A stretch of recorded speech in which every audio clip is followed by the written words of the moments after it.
Ay nako, balik squatter area na naman ako. Sarap talaga maging mayaman. Ay, bad trip. Magandang tanghali po. Tao po. Ay, hello po ma'am. Bakit po? Kayo po ba si Rachel Perez?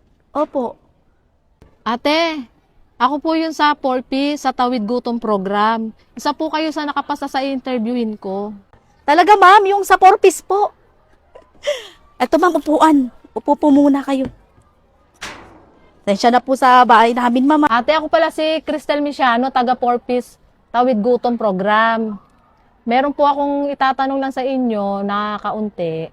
Pagka kayo po ay nakapasa, ay pwede po kayo makatanggap buwan-buwan sa 4Ps po ng pera. Talaga po ma'am. Sige ma'am, ano po ba yung mga itatanong niyo sa akin? Ito po bang bahay at lupa na ito ay sa inyo? Hindi po sa amin tong bahay at lupa ma'am. Kasi po yung may-ari po nitong lupa nasa ibang bansa po.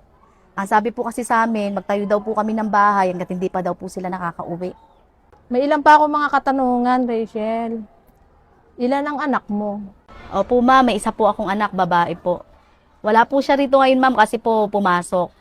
Bale, single ma'am po ako ma'am. Yung tatay po ng anak ko, iniwan po kami nung buntis pa lang po ako. Isa lang pala ang anak mo. Bakit hindi ka na lang maghanap ng trabaho?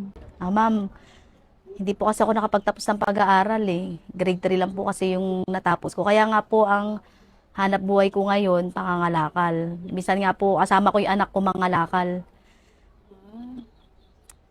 Nga pala ma'am, baka pwede po na ipasa nyo naman ako dyan. Promise po ma'am, sa first payout, aabutan po kita. Sa totoo lang ate, qualified ka naman talaga. Madali din naman ako kausap. Basta sa first payout, aabutan mo ko ha.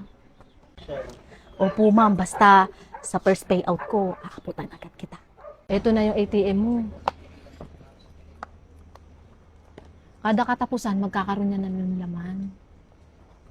Ate, baka pwede magwalis-walis ka naman dito. Nilalangaw na kayo. Salamat po ma'am. Alam mo ma'am, hulog po kayo ng langit sa akin. Sige ate, magpapaalam na po ako. Kasi may interview pa ako sa kabila. Basta, yun ang pag-usapan natin.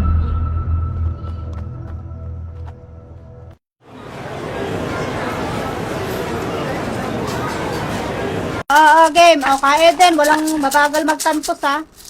Baka mandaraya ka na naman. Dadayain ko tayo kayo. Sa letrang I. Batang-bata, 16. 16. Wala pang mamumuro dyan, bago pa lang. 16, guys. 16.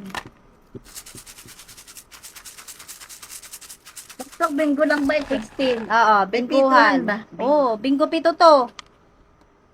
Sa letra ng G. Doy-doy. Ayun. Okay, okay. Sa N! Dali para may Sa N! Sa N! Sa N! Matris! Ay, 36. Ay, 37. 37 lang. 33 ako eh. 37. 37 lang din. Ay, alam ko sa'yo. 36. 36. Oh, 43. 33. May puna na ako sa tong.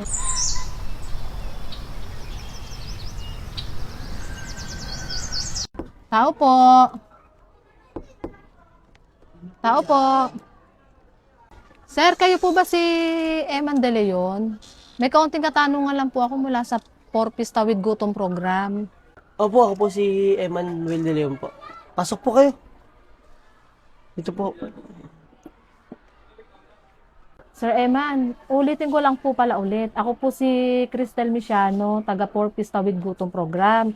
May kaunting katanungan lang po ako sa inyo. Ito po bang bahay na to sarili nyo? Ay, hindi po.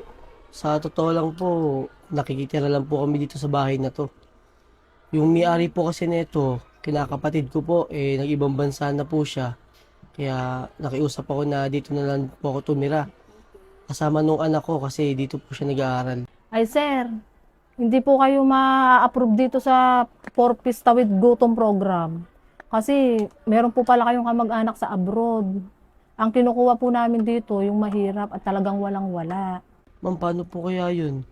Yun lang naman po kasi yung inaasahan namin na ma-approve kami dito sa 4-piece na yan.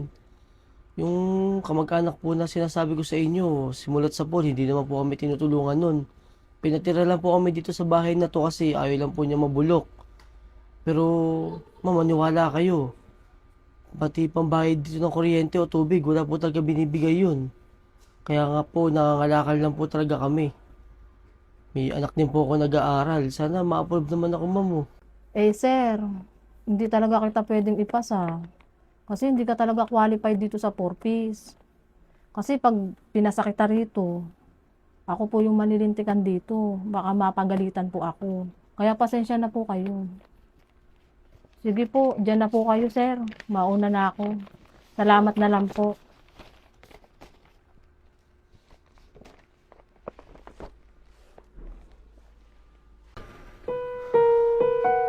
Ba't kaya di ako naaprubahan?